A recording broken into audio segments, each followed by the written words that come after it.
우리 중등부 친구들 저 뒤에 자꾸 떠들고 그러면은 따로 떨어뜨려 앉을 거예요. 예배 시간이에요. 여러분 세상에서 태어나서 한 번쯤은 나도 왕이 되어보고 싶다, 대통령이 되어보고 싶다 한번 꿈꿔보셨습니까? 저는 꿈꿔봤습니다. 아버지께서 어렸을 때 대통령 되라고 그러셔서 초등학교 전까지는 나도 하면 될 수 있겠구나, 마음 먹으면 되는구나 알았다가 초등학교 들어가서 바로 접었습니다. 여기 뒤에 있는 친구들 대통령 되고 싶은 꿈 한번 꿔보셨어요? 네. 그 꿈 버렸어요? 안 버렸어요? 버렸어요. 아유, 잘하고 계십니다. 왕이나 대통령 되고 싶으면, 왕 되고 싶으면 어떻게 하면 됩니까? 이름을 왕으로 개명하면 됩니까? 아니면 나를 추종하는 몇 명 꼬봉들 데리고 다니면서 왕으로 불러라, 내가 군림하겠다 그러면 왕이 될 수 있습니까? 아닙니다. 왕이 되려면 먼저 나라가 있어야 됩니다. 그러면 그 나라는 어떻게 존립하고 세워질 수 있습니까? 우리가 중학교 때 배웠을까요? 나라의 3요소가 있습니다. 영토, 국민, 그리고 주권이 있습니다. 이 세 가지가 갖춰져야지 나라지 하나라도 없으면 나라가 아닙니다. 쉽게 말씀드려 땅이 없는데 어떻게 나라가 있을 수 있습니까? 땅이 있어야겠고 땅만 있으면 뭐합니까? 백성이 있어야지 나라가 있습니다. 그리고 무엇보다도 가장 중요한 것은 바로 주권입니다. 최고의 결정권, 그 나라의 최고 결정권, 가장 중요한 것을 결정하는 그 권리가 주권이라는 건데요. 그 주권이 전제주의과 왕에게 있으면 왕권 국가이고, 지금처럼 백성의 투표를 통해서 백성에게 있으면 민주주의 국가가 되는 겁니다. 아무튼 나라는 영토와 국민과 주권이 바르게 세워져 있어야지 나라가 되고, 그래야 왕이 있을 수 있습니다. 이것 중에 하나도 성립되지 않는데 나는 왕이다 라고 하면은 우스운 꼴만 됩니다. 말씀드렸듯이 그 세 가지 중에서도 가장 중요한 것은 주권입니다. 왜냐하면 우리가 일제 통치 시대, 일제 식민 통치 시대를 한번 생각하면 분명히 알 수 있습니다. 우리가 36년 동안 나라를 뺏겼다고 하지만 실제로 땅을 뺏긴 적은 없습니다. 무슨 말이냐? 일본 놈들이라고 죄송합니다만은 그렇게 하고 싶습니다. 일본 놈들이 우리나라 땅을 다 자기 마음대로 갈취하고 마음대로 사용하고 망가뜨리지 않았냐라고 하지만 그 땅 일본으로 못 가져갔습니다. 우리나라 땅 우리가 밟고 살았습니다. 절대 가져갈 수 없기 때문에 땅을 빼앗긴 적은 없습니다. 그럼 백성을 빼앗겼을까요? 그들이 우리의 정신을 빼앗고 이름을 갈아치워서 상시개명하고 또 많은 못된 짓을 저지르고 군인들을 징집하고 여인들을 또 위안부로 이렇게 데려가기도 했지만 그 못된 짓을 전했지만 백성을 빼앗지는 못했습니다. 이 말은 무슨 말씀이냐? 우리 대한민국에 흘러내려오는 우리 유전적 특질, 그 정신은 하나도 빼앗지 못했습니다. 지금도 우리 대한민국은 대한민국 사람만의 고유한 특질이 있습니다. 일본 놈들 보면 조금 생긴 게 좀 다르잖아요. 더 이상은 말씀하지 않겠습니다. 우리나라 땅에서 그 당시에도 우리나라 땅을 밟고 우리 백성이 살아가고 있었지만 그런데 우리나라는 없었습니다. 왜 그랬을까요? 그 당시에 조선은 없었습니다. 왜냐하면 주권을 빼앗겼기 때문에 우리나라 사람들이 우리 내 땅에서 살아가면서도 조선은 없고 일본의 잔재만 남았었습니다. 일본 식민국가만 남았던 거죠. 그게 바로 주권입니다. 나라의 최고 중요한 결정권이 조선의 왕과 조선 사람들에게 있지 아니하고 일본 천황과 일본 놈들에게 있었기 때문에 우리나라 조선은 없고 일본만 있었습니다. 그렇기 때문에 주권은 가장 중요한 요소입니다. 그렇기 때문에 이 주권을 빼앗겨버린 백성들은 아무리 내 땅을 내가 밟고 내 백성끼리 살아가도 보호도 받을 수 없고 통치도 받을 수 없습니다. 온갖 모욕과 학대와 멸시만 받고 살아갔던 것이 바로 주권을 잃어버렸기 때문입니다. 그래서 주권이 가장 중요한데요. 하나님 나라의 3요소도 있습니다. 하나님 나라의 3요소 뭘까요? 똑같이 땅이 있어야겠죠. 하나님 나라가 있어야 됩니다. 그러면 이 세상에 하나님의 땅이 아닌 곳이 있을까요? 하나도 없습니다. 그렇기 때문에 하나님 나라의 영토는 그대로 존재합니다. 그러면 하나님의 백성들이 있어야 됩니다. 이 세상에 하나님의 손길로 말미암아 시작되지 않은 어디 뭐 외계에서 왔다든지, 저는 외계인도 하나님이 만드셨다고 보지만 어디서 하늘에서 뚝 떨어진 하나님과 상관없이 존재하는 인생들이 있을까요? 없습니다. 그렇다면 하나님의 백성들도 그대로 있습니다. 그렇다면 마지막 뭐가 있습니까? 하나님의 주권이 있습니다. 하나님 나라의 최고 결정권, 하나님의 나라에 대한 가장 중대한 결정권이 하나님 나라의 주권인데 어디에 있을까요? 누구에게 있을까요? 오직 예수 그리스도 하나님께만 있습니다. 하나님 나라의 주권은 우리에게 있는 것이 아니라 하나님 나라의 주권은 하나님께 있습니다. 그렇다면 원칙적으로는 하나님 나라, 이 땅의 모든 것이 하나님의 손길이 미치지 않은 곳이었고 하나님 나라겠네요 라고 말씀드릴 수 있지만, 똑같은 땅에서 똑같은 하늘 아래에서 살아가고 지금 동시대를 살아가지만 하나님 나라를 살아가는 사람이 있고 마귀에게 속아서 사탄의 나라에 살아가는 사람이 있습니다. 무슨 차이일까요? 하나님의 주권의 차이입니다. 하나님께 내 인생의 주권을 맡기고 살아가는 사람들은 하나님 나라를 살아가는 것이고, 하나님의 주권이 아니라 내 인생, 내가 주인이 되겠다, 마귀에게 처음 속아서 아담과 하와가 속았던 것처럼 야, 네 인생은 네가 사는 거야, 선과 악은 네가 결정하는 거야 라고 살아가는 사람들은 주권을 하나님께로부터 가져와서 스스로 망해가는 마귀의 나라, 사탄의 나라에서 살아가는 사람들입니다. 그렇기에 우리가 또 계속 살펴봤지요. 선악과에 대해서도. 선악과는 단순히 열매 따먹은 게 아니라 하나님의 주권을 찬탈한 반역죄입니다. 한번 살펴보겠습니다. 이스라엘이라는 나라는 본래 왕이 필요하지 않은 나라였습니다. 예수님께서는 이 땅에 하나님 나라를 온전히 세우고 왕으로 오신 것에 대해서 오늘 말씀드립니다. 기름 부음 받은 자들 누구였죠? 선지자와 제사장과 왕이죠. 마지막 가장 중요한 왕으로 오실 수밖에 없는 예수님에 대해 설명할 텐데요. 예수님께서는 이 땅에 꼭 왕으로 오셔서 하나님 나라를 세워가셔야 했습니다. 회복시키셔야 했습니다. 그런데 본래 이스라엘은 본래 왕이 필요하지 않은 국가였습니다. 무슨 말일까요? 이스라엘이라는 역사 속에 있는 나라는 원래 다른 나라들은 다 왕이 있어도 왕이 처음엔 있지 않았습니다. 왜냐하면 왕이 필요가 없죠. 왜 그럴까요? 하나님께 주권을 맡겼으면 하나님이 왕 되시는 나라이기 때문에 인간의 왕은 필요가 없습니다. 똑같은 백성일 뿐입니다. 그러나 단지 그 하나님의 말씀을 받아서 전하는 선지자, 사사가 있어야 할 뿐이었습니다. 그것을 사사, 히브리어로 샤파트라고 하는데요. 재판하다라는 뜻도 가지고 있고 다스린다라는 뜻도 가지고 있습니다. 하나님의 말씀을 전해서 들려주고, 또 이런 일이 있으면 하나님의 말씀 가운데 공과 사와 잘못된 점을 구별하여서 재판할 수 있는 능력인 사사만 있었으면 됩니다. 그런데 하나님, 이 이스라엘 백성들은 다른 나라들처럼 자기들 눈으로 보고 의지할 수 있는 그 왕이 있었으면 좋겠는 거예요.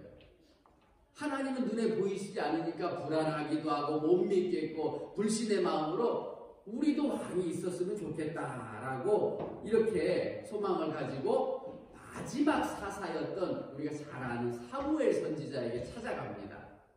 그리고 이렇게 말합니다. 당신 이제 많이 늙었습니다. 그리고 당신의 아들들은 당신 같지가 않습니다. 그러니 이제는 우리에게도 왕을 허락해 주십시오. 이렇게 요구를 합니다. 그래서 사무엘 선지자가 하나님 앞에 서운한 마음에 와서 기도합니다. 하나님, 제가 언제 사사마엘상 12장에 보면 나왔거든요. 제가 언제 남의 것을 조금이라도 이득을 취한 거 있습니까? 성실하지 못하게 한 거 있습니까? 저들 도대체 뭐가 불만이라서 왕을 요구하는 겁니까? 라고 말했더니 하나님께서 사무엘 선지자에게 이렇게 말씀합니다. 여호와께서 사무엘에게 이르시되 백성이 내게 한 말을 다 들어줘라. 이는 그들이 너를 버림이 아니요 나를 버려 자신들의 왕이 되지 못하게 함이니라 라고 말씀합니다. 하나님 다 하셨죠. 사무엘이시는 게 아니라 눈에 보이지 않는 하나님이 다스리는 게 싫었기 때문에 우리 왕 주세요. 다른 나라처럼 왕 주세요라고 이렇게 어리석게 요구를 했습니다. 얼마나 그게 고통스럽고 불편한 일인지도 모르면서 눈에 보이는 왕이 다스리면 행복한 나라가 될 줄 알았습니다. 가장 선하시고 가장 능력 있는 왕이시고 가장 사랑이 많은 왕이신 하나님을 버리고 인간 왕을 선택한 어리석은 백성들이 바로 이스라엘 백성입니다. 우리도 마찬가지입니다. 그렇게 하나님께서 허락하시면서 사무엘 선지자에게 사무엘상 8장에 보면 나와 있습니다. 그래도 내가 얘기는 해주겠다. 왕이 생기면 너희들에게 어떤 일이 일어나야 되는지는 분명히 알고 결정을 해라 라고 이렇게 말씀하시면서 말씀합니다. 왕이 세워지면 너희 아들들 다 왕이 군대로 징집해가고 그 궁정에 가서 그렇게 강제로 왕의 마차와 말을 몰고 왕 앞에서 달려다니면서 뛰면서 그렇게 살아야 된다. 괜찮냐? 그것뿐이 아니다. 사람들을 모집해서 군대도 만들고 너희 밭에서 일하는 것이 아니라 왕의 밭에서 일하면서 아무것도 못 얻고 왕을 위해 살아간 사람 수두룩할 거다. 괜찮냐? 그것뿐만이 아니라 너희 딸들도 데려다가 궁궐에서 일시키고 요리하게 하고 하는 일 할 거다. 그래도 괜찮냐? 더 중요한 것, 너희 밭과 포도원에서 니들 먹을 것만 이제 먹고 살면 되는데 이제는 그것을 왕과 신하들을 위해서 세금을 내야 된다. 그게 하나님 나라의 11조와는 별다른 왕을 위한 11조다. 괜찮냐? 이렇게 또 물었습니다. 그리고 나서 또 그것뿐만이 아니라 너희들이 키우는 양떼의 11조도 내야 된다. 사무엘상 8장에 그대로 나온 겁니다. 이 모든 것 괜찮겠냐? 라고 묻습니다. 그리고 더 중요한 것, 너희 후회하지 말아라. 내가 들어줄 테니 이 왕으로 인해서 니네들이 힘들고 고통받고 억압받는다고 해서 불평하거나 이 일을 취소해달라고 하면 나는 그러지 않을 것이다. 다시는 돌릴 수 없는 일이다. 그래도 괜찮냐?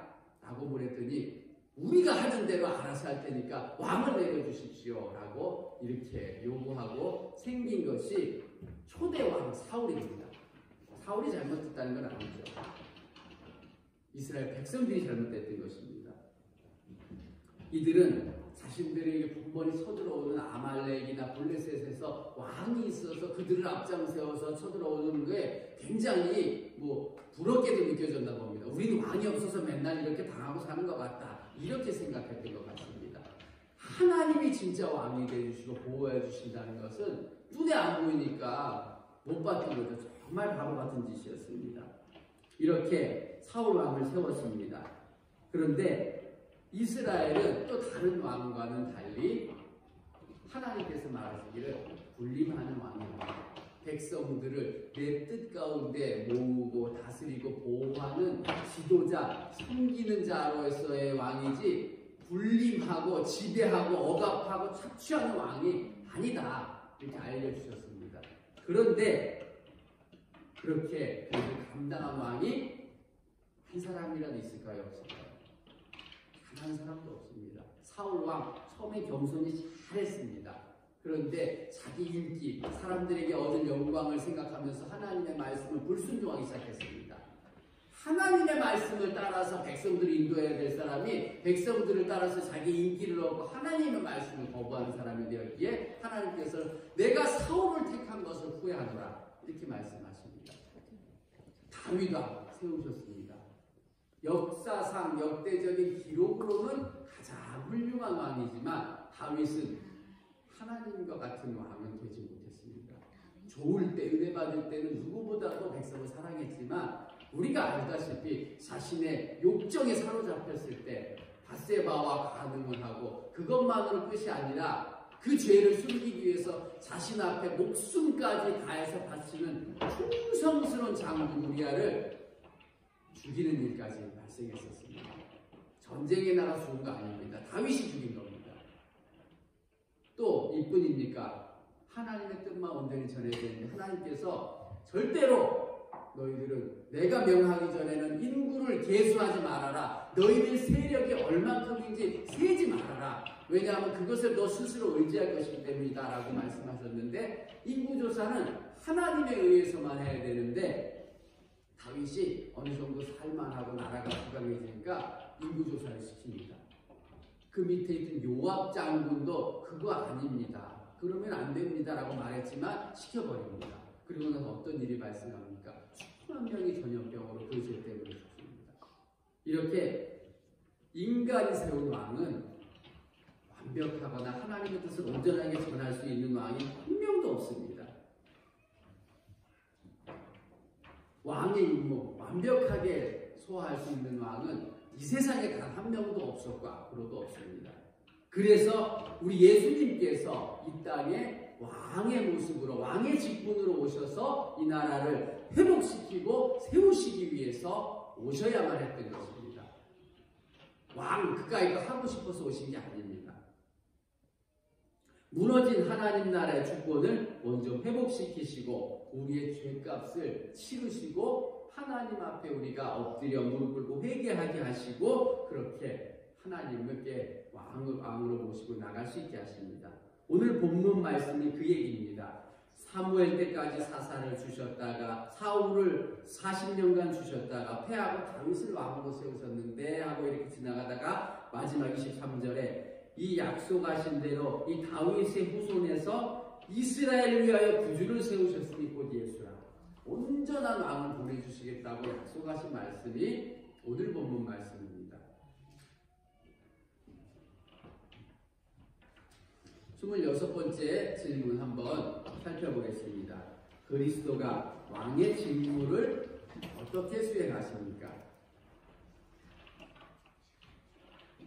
답변은 그리스도가 왕의 직무를 수행하심은 그가 우리를 자기에게 복종케 하는 일과 우리를 다스리시고 지켜주시는 일 그리고 원수들을 제재하고 정복하심으로 하십니다.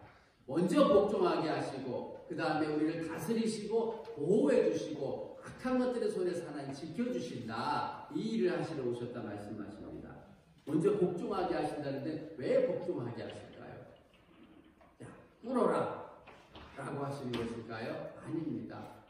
우리를 구원해 주시기 위해서는 우리가 먼저 복종하는 것이 하나님의 주인 되신 주권을 높여드리는 행위이기 때문입니다. 우리가 구원받지 못하는 이유가 무엇입니까?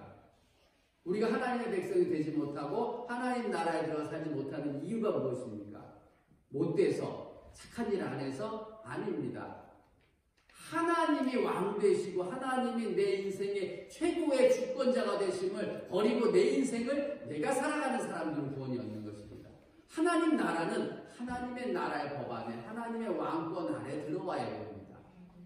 그래서 아담과 하와가 거기서부터 떨어져 나갔고 어떤 인생도 태어나면서 바로 하나님을 왕으로 모시고 주권자로 모실 수가 없습니다. 그래서 우리가 회개하면서 오죠. 죄를 용서받고 그 다음에 예수님을 무슨 님이라고 부릅니까? 한 글자로 주님이라고 부르죠. 이 주가 뭐 주님이야 라고 할 수 있지만 그걸 설명해 드리겠습니다. 빌립보서 2장 9절 10절 말씀을 보면 하늘에 있는 자들과 땅 아래에 있는 자들로 모든 무릎을 예수의 이름에 꿇게 하신다 라고 말씀하십니다. 모든 무릎을 예수의 앞에 꿇게 하시고 모든 입으로 예수 그리스도를 주라 시인하게 하신다 이렇게 말씀합니다. 여기서 중요한 말이 나옵니다. 모든 하게 하시고 그 입으로 주라 시인하게 하시고서 하나님 아버지께 영광을 올려드리게 하셨습니다. 이 일이 반드시 있어야 됩니다.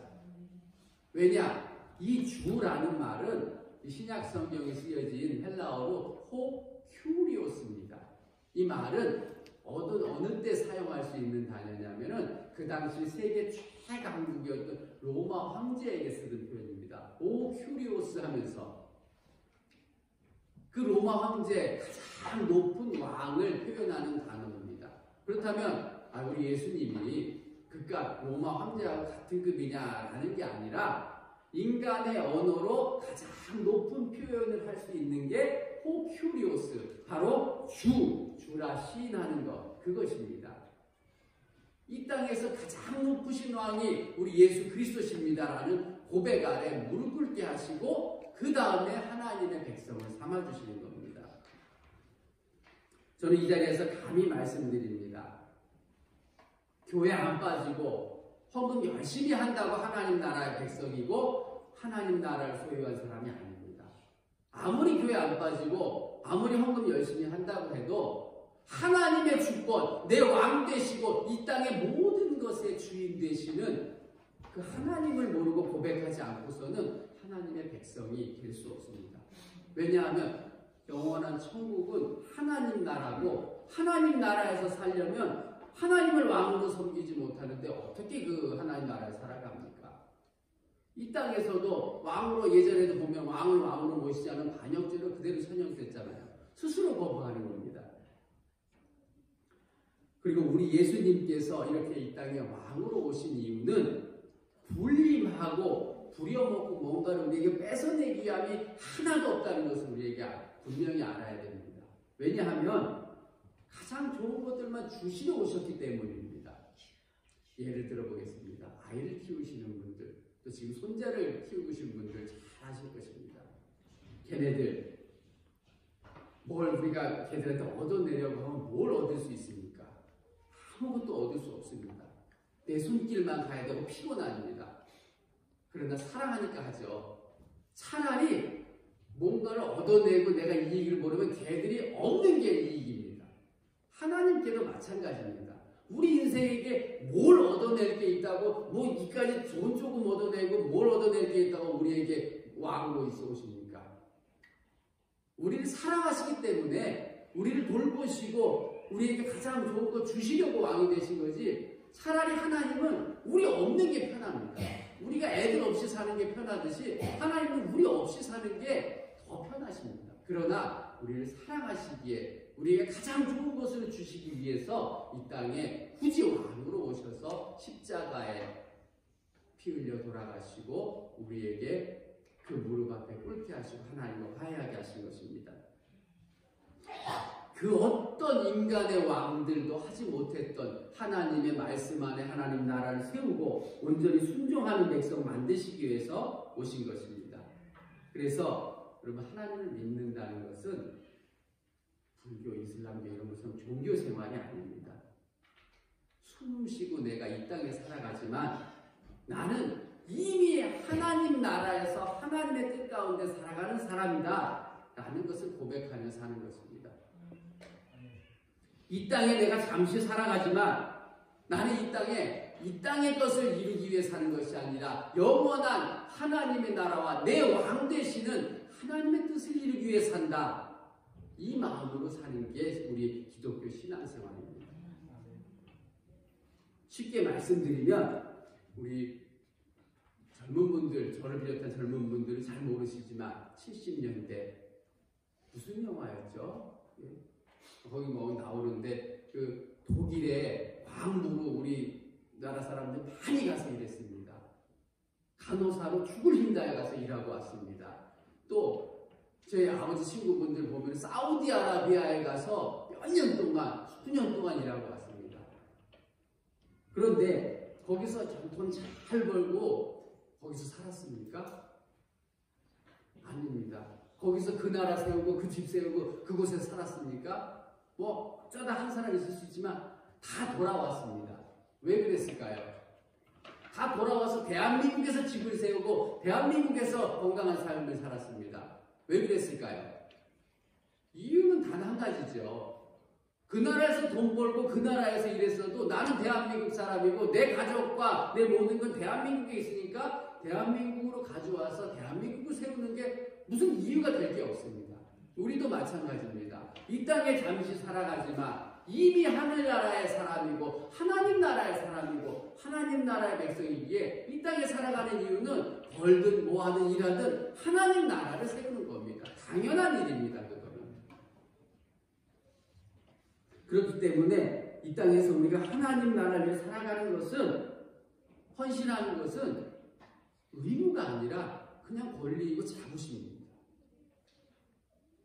이렇게 하나님 나라를 세우시는 일이 헌신이고 또 11조입니다.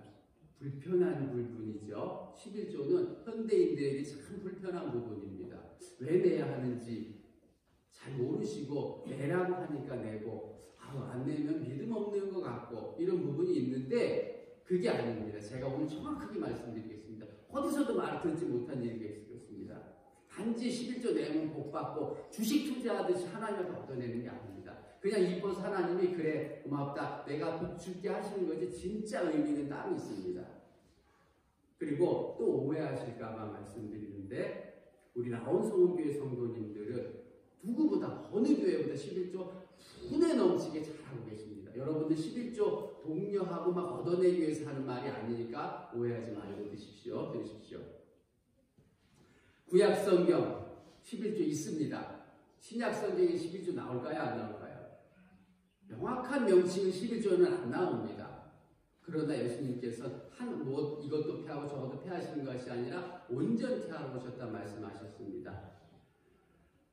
한번 11조에 살펴볼 텐데요. 율법도 아니고 구원과 상관 있는 것도 아닙니다. 11조 안 내면 교인 아니다, 구원 못 받는다 아닙니다. 11조는 우리에게 의무가 아니라 자부심이고 권리입니다. 왜냐하면 하나하나 살펴드릴 텐데요. 이스라엘 국가에서는 11조 제도가 나라를 세워가는 일이었습니다. 레위인을 구별하여서 하나님 나라를 위해서 봉사하게 하고 그 레위인들에게는 땅을 하나도 안 주셨습니다.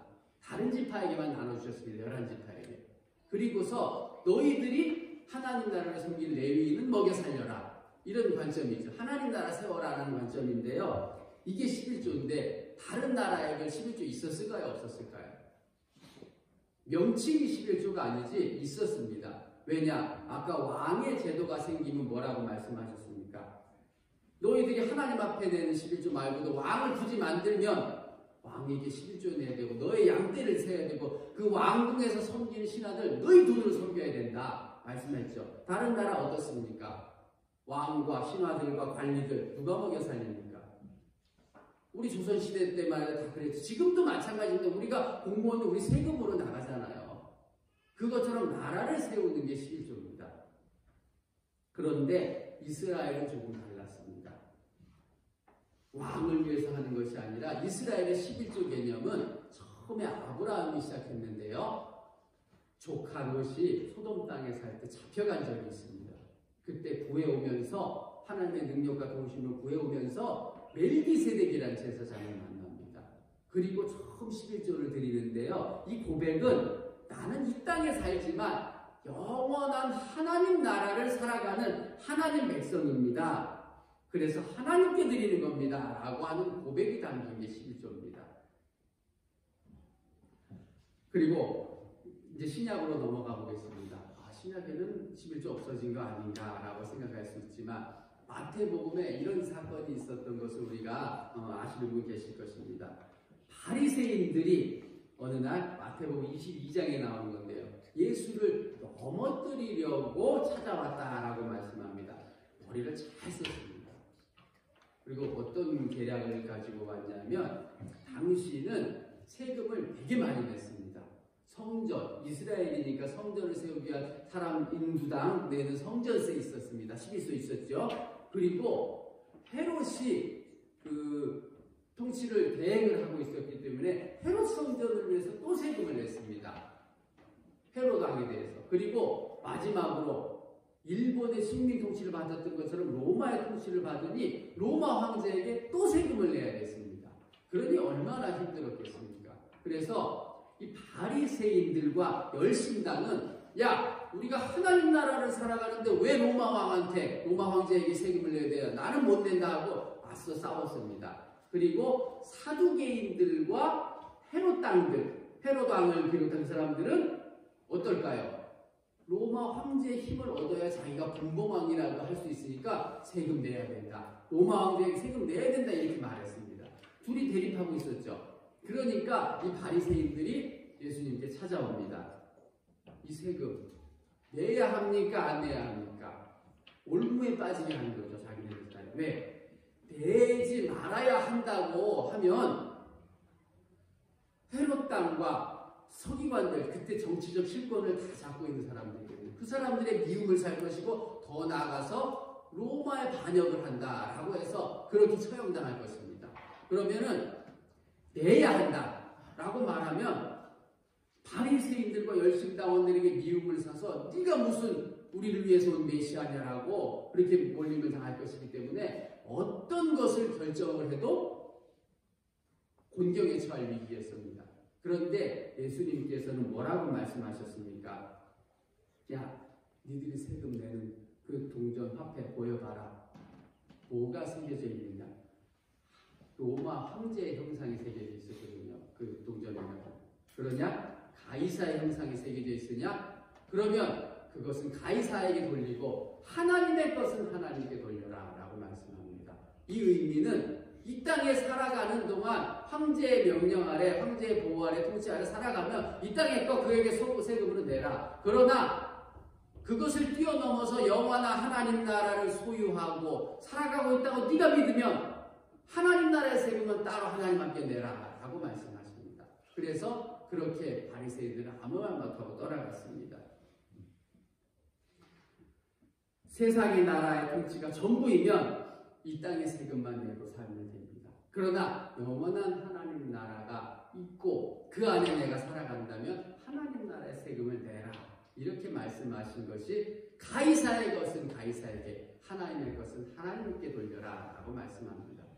그러면 이 땅의 교회 11조와 무슨 상관이 있습니까? 라고 말씀하실 텐데요.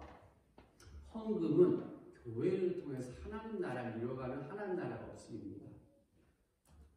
한국 교회는 처음에 선교사님들이 들어오셨을 때 11조를 또 법으로 했습니다. 한국 교회는 11조를 해야 된다. 총회법으로 결정을 하고 그렇게 하기로 했습니다.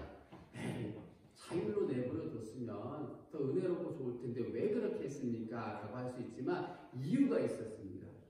왜냐하면 처음에 영국이나 유럽, 독일 쪽으로부터 온 선교사님들은 어떤 분이었냐면 선교사로 와도 지금도 우리가 선교사로 나가면 우리 고국에서 선교비 지원해 주죠.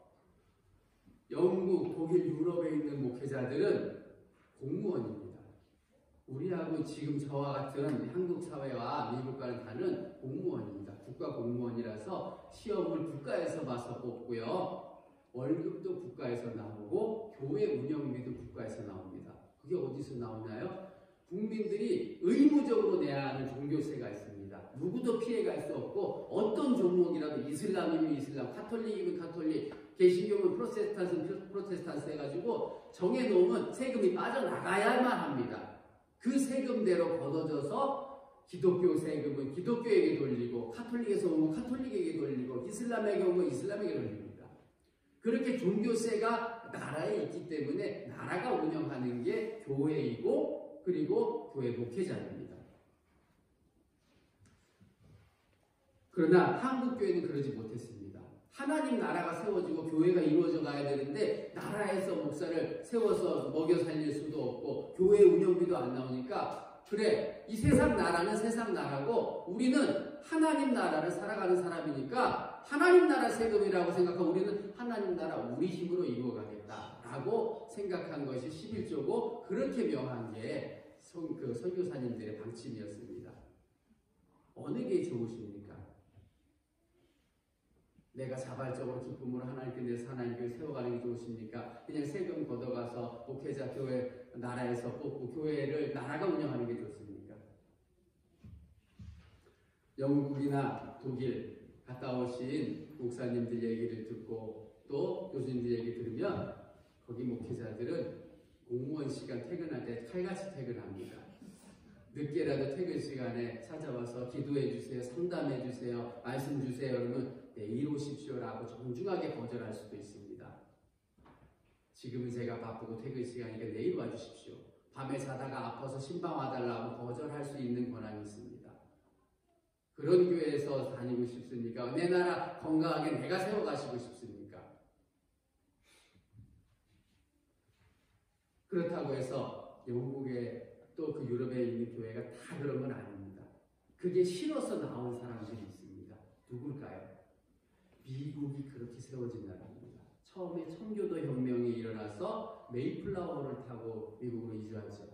그 청교도인들이 영국에서 북교회라고 하는 성공회가 그렇게 일하면서 가진 병폐가 많으니까 나는 그렇게 교회를 하지 않겠다. 그런 교회 싫다라고 청교도, 퓨리탄, 순수한 사람들이 일어나서 스스로 우리 나라, 우리 하나님 나라, 우리 교회 내가 만들어 가겠다. 이렇게 세운 게 청교도이고 그 혁명을 따라서 세워진 교회와 나라가 미국입니다. 그래서 우리는 미국 장로교의 영향을 받았고 미국에 의해서 세워진 교회들이 많습니다.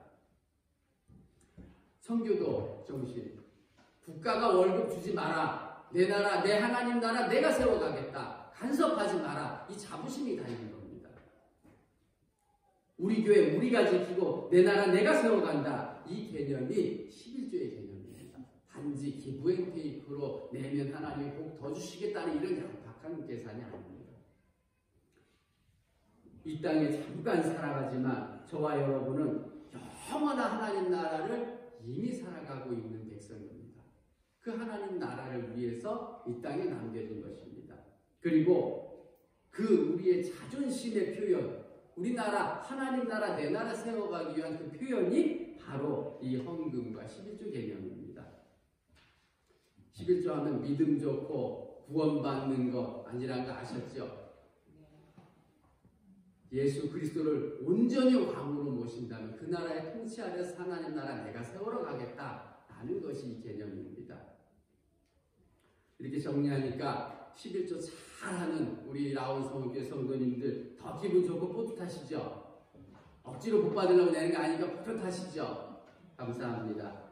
그 예수님을 왕으로 모시면서 무너진 하나님 나라 세우고 또 우리를 다스리고 보호하면서 복 주시기 원하시는 그 가장 선하신 예수 그리스도 앞에 날마다 무릎 꿇고 은혜 받고 복종하며 하나님 나라를 살아가시는 여러분 되시길 바랍니다. 그러니까 아직도 이 세상 별거냐? 나는 이미 하나님 나라를 살아간다. 이 세상 이까짓도 별거냐? 나는 그 자부심으로 살아가시길 바랍니다. 이렇게 의미 있고 복받는 또 영원까지 행복한 하나님 나라의 백성으로 살아가는 저와 또 우리 성도님들 다 되시기를 주님의 이름으로 축복합니다. 기도하겠습니다.